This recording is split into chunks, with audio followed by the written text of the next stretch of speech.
दोस्तों धीरे धीरे हम पहुंच चुके हैं एक्सरसाइज 8.1 के क्वेश्चन नंबर 4 पे। अब क्वेश्चन नंबर 4 में आपसे क्या कहा गया है, यदि 15 कॉट ए बराबर 8 हो तो साइन ए और सेक ए का मान ज्ञात कीजिए। ठीक है, तो देखिए अभी तक क्या दे रखा था, आपको दे रखा था यहाँ पे साइन ए बराबर 3/4। ठीक है, अनुपात दे रखा होता था। अब इस क्वेश्चन में क्या कह दिया, 15 कॉट ए कितना है 8/15, सॉरी 8 है, तो हम कॉट ए की वैल्यू यहाँ से क्या कर लेंगे 8/15 निकाल लेंगे। ठीक है, कॉट ए की वैल्यू आपकी कितनी आ जाएगी 8/15 आ जाएगी। ठीक, अब कॉट ए की वैल्यू आपको दे रखी है 8/15, आपको किसकी वैल्यू निकालनी है, साइन ए और सेक ए की वैल्यू निकालनी है। ठीक है, तो अगर आपको साइन ए और सेक ए की वैल्यू निकालनी है तो आपको करना क्या पड़ेगा, एक समकोण त्रिभुज बनाना पड़ेगा। ये बिल्कुल वैसा ही सवाल हो गया जैसा इससे पहले किया था क्वेश्चन नंबर 3, उसमें बस साइन ए की वैल्यू दे रखी थी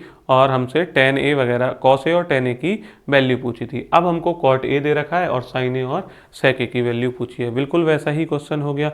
तो हमने उस क्वेश्चन में जो जो काम किए थे यहाँ पे भी वही काम करने वाले हैं। उसमें क्या किया था भाई, सबसे पहले समकोण त्रिभुज बनाया था, समकोण त्रिभुज बना दिया।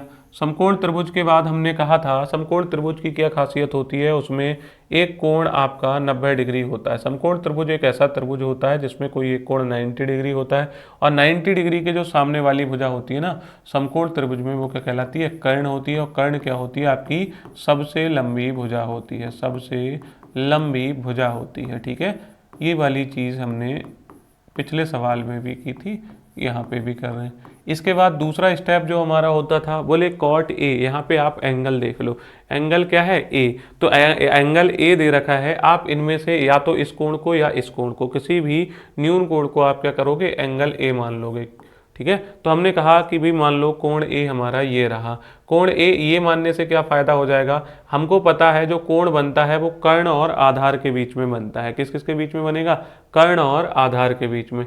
ये कर्ण हो जाएगा तो ये वाली चीज़ आपकी क्या हो जाएगी, आधार हो जाएगी। ठीक है, ये वाली चीज़ क्या हो जाएगी, आधार हो जाएगी। और कोण के सामने वाली जो भुजा होती है वो आपकी क्या बन जाती है, लंब बन जाती है। तो ये कर्ण, ये आधार और ये वाली चीज़ आपकी क्या बन जाएगी, लंब बन जाएगी। इतनी बात आ गई समझ में। इतना करने के बाद हमने कहा था कि इसका आप नामकरण कर सकते हो। इधर त्रिभुज जो डायग्राम था उसमें सारे काम हमारे हो चुके हैं। अब हम आ जाते हैं इधर, यहाँ पे इन्होंने क्या कहा, कॉट ए बराबर 8/15। एक काम और कर लेते हैं, हमको पता है कि हमें जो फॉर्मूले याद करने हैं वो किस तरीके से याद करने हैं, लाल बटे कक्का। ठीक है, तो यहाँ पे ये वाली चीज़ क्या होती है, साइन होती है, ये बोले कॉस, ये टेन होता है, और फिर ये क्या हो जाता है भैया कॉसेक, ये क्या हो जाएगा आपका सेक हो जाएगा, और ये वाली चीज़ क्या हो जाएगी कॉट। तो कॉट थीटा बराबर क्या होता है, आधार बटे लंब।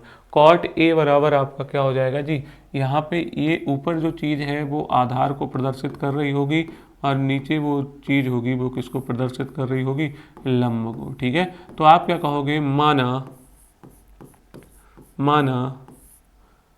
कॉट ए ये आधार है, आधार को कितना मान लोगे, माना आधार जो हो जाएगा वो 8x हो जाएगा।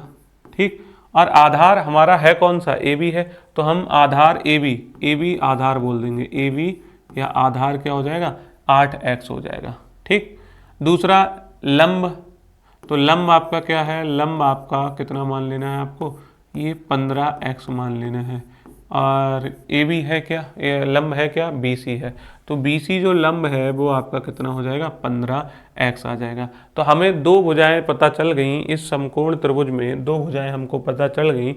एक आधार पता चल गया कि भाई आधार हमने 8x है वो भी हमने माना है, और लंब जो है वो कितना है 15x है और वो भी हमने माना है। अगर आपको किसी समकोण त्रिभुज में दो भुजाएं पता चल जाएं तो आप क्या कहोगे, तीसरी भुजा हम निकाल सकते हैं। क्यों, क्योंकि आपको पता है पाइथागोरस प्रमेय के बारे में। ठीक है, तो आप कहोगे कि भी देखो त्रिभुज ए बी सी में क्या क्या चीज़ें दे रखी हैं, बोले कोण बी जो है ना वो 90 डिग्री के बराबर है, और इसमें एक और चीज़ है हमको पता कि भाई ए बी जो है वो 8x है और जो बी सी है वो क्या है आपका 15x है। तो आप आराम से तीसरी भुजा निकाल सकते हो।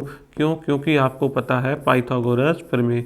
पाइथागोरस ने क्या कहा था कि किसी समकोण त्रिभुज में जो सबसे बड़ी भुजा होती है उसका वर्ग बाकी की बची दो भुजाओं के वर्गों के योग के बराबर होती है। ठीक है, तो कर्ण, अब सबसे बड़ी भुजा आपकी इसमें क्या हो जाएगी, कर्ण हो जाएगी, और कर्ण का मान क्या है, AC, ठीक है।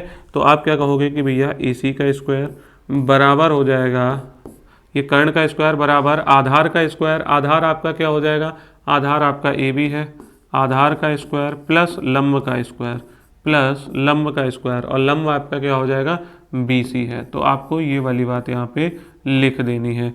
AC आपको दे रखा है क्या, बिल्कुल नहीं दे रखा। AB की वैल्यू आपको दे रखी है भाई 8x स्क्वायर हो जाएगा। BC आपको कितना दे रखा है, 15x हो जाएगा, ठीक है। अब 8x स्क्वायर का मतलब कितना हो जाएगा, 8 का स्क्वायर कितना हो जाएगा, 64x स्क्वायर हो जाएगा। 15x का मतलब कितना हो जाएगा, 225x स्क्वायर हो जाएगा।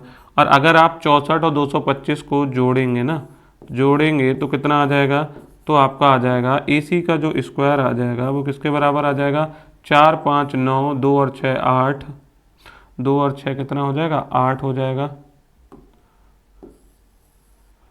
289 x स्क्वायर के बराबर हो जाएगा। कितना हो जाएगा, AC स्क्वायर जो हो जाएगा वो 289 x स्क्वायर के बराबर हो जाएगा, ठीक। अब हम अगर AC की बात कर रहे थे, हमको AC निकालनी है ना कि AC स्क्वायर। तो AC स्क्वायर अगर आपका 289 x स्क्वायर के बराबर है तो आपको क्या कर लेना है, इधर भी अंडर रूट ले लेना है और यहाँ पे भी अंडर रूट लगा देना है। स्क्वायर और अंडर रूट का 36 का आंकड़ा होता है, ये एक दूसरे को जीवित ही नहीं रहने देते। तो क्या बचेगा, स्क्वायर से अंडर रूट आपका कैंसिल हो जाएगा, AC बच जाएगा। अंडर रूट 289 का निकालेंगे तो 289 जो होता है वो 17 का स्क्वायर होता है। तो 17 का स्क्वायर होता है 289, तो उसका वर्गमूल 289 का कितना हो जाएगा, 17 हो जाएगा।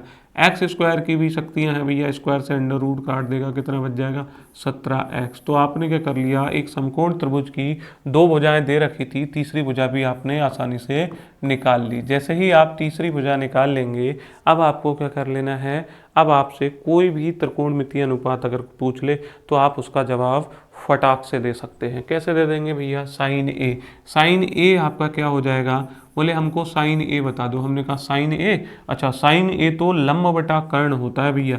तो आप कहोगे कि भाई साइन ए लंब बटा कर्ण होता है। ये वाला फॉर्मूला हमने याद कर लिया है लाल बटे कक्का से, ठीक है। लंब बटा कर्ण, लंब आपका क्या है, लंब बोले हमारा BC हो जाएगा इस डायग्राम में। कर्ण आपका क्या है, कर्ण आपका AC हो जाएगा। BC आपका कितना हो जाएगा, BC आपका 15x हो जाएगा। AC आपका कितना हो जाएगा, AC आपका 17x हो जाएगा। इस x से ये x कैंसिल हो जाएगा, तो साइन A की वैल्यू जो थी आपने 15/17 निकाल दी। उम्मीद है ये वाली बात आपको समझ आ गई होगी, ठीक। साइन ए आपने निकाल दिया, उसके बाद आपको क्या निकालना है, सेक ए की वैल्यू निकालनी है। सेक ए आपको यहाँ पे लिखना है भैया सेक ए, और जाना है इस फॉर्मूले में। सेक ए का मान कर्ण बटा आधार होता है, क्या हो जाएगा, कर्ण बटे आधार हो जाएगा। कर्ण कितना हो जाएगा, कर्ण आप देख लेते हैं, कर्ण आपका है 17x, ठीक है। कितना है, 17x, मतलब AC हो जाएगा इस डायग्राम में कर्ण AC। कर्ण नीचे क्या हो जाएगा आपका आधार, AC अपॉन क्या हो जाएगा AB। कर्ण आपका है कितना, बोले भैया कर्ण जो है वो 17x है, और AB आपका कितना है 8x है। इस x से ये x कैंसिल हो जाएगा, आपका कितना आ जाएगा 17/8 आ जाएगा। तो सेक A का जो मान है वो कितना आ गया, 17/8 आ गया, ठीक है। कितना आ जाएगा, 17/8 आ जाएगा, ठीक है। तो सेक A का जो मान था वो आपका कितना आ जाएगा, 17/8 आ जाएगा। उम्मीद है ये वाली बात आपको समझ आ गई होगी, ठीक है। ये जो हम प्रयास कर रहे हैं, आपको ये प्रयास अगर बेहतर लगता है तो आप हमारे चैनल को सब्सक्राइब कर सकते हैं, वीडियो को लाइक कर सकते हैं, और कमेंट के जरिए हमारे प्रयास के बारे में आप बता सकते हैं कि आपको हमारा जो प्रयास है वो कैसा लगता है, और अपने दोस्तों के साथ शेयर कर सकते हैं। इसके बाद मिलते हैं नेक्स्ट वीडियो में, तब तक के लिए टेक केयर एंड बाय।